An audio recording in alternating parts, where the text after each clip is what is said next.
Friends, మీరు ప్రపంచంలో ఇలాంటి పెళ్లి ఎక్కడ చూసుండరు. ఈ వీడియోలో మీరు తప్పకుండా చూడండి. 140 మందికి పైగా దుబాయ్ షేక్‌లో ఒక రాజు వాళ్ళ కొడుకు పెళ్లి కోసం ఇలా ఏర్పాటు చేశాడనమాట. అంగరంగ వైభవంగా. ఇలాంటి పెళ్లి మీరు ఎక్కడా చూసుండరు. 140 మందికి పైగా అక్కడ మినిమమ్ 200 మేకల్ని బలిచ్చి ఆ సౌదీలో వాళ్ళందరికీ పెళ్లి కానుకగా తినిపియడం జరిగింది. అక్కడ మీరు చూడండి, ప్రతి ఒక్క ప్లేట్‌లో మినిమమ్ ఒక సగం మేక, దాంతోపాటు అక్కడ ఉన్న డ్రై ఫ్రూట్స్ ఇవన్నీ ఏంటంటే ఇంకా దాంతోపాటు తలకాయ కూడా సెపరేట్.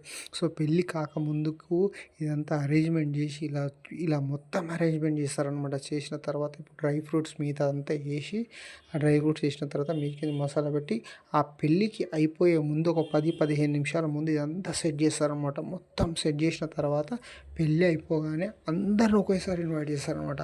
అక్కడ మినిమమ్ వందలాది మంది ఉంటారు. అందరూ ఒకటేసారి వచ్చి ఆ ఫుడ్ వాళ్ళు పెట్టిన ఆతిథ్యాన్ని స్వీకరించి హ్యాపీగా ఉంటారనమాట. ఇలాంటి పెళ్ళి మీరు ఎక్కడ చూసుండరు ఫ్రెండ్స్.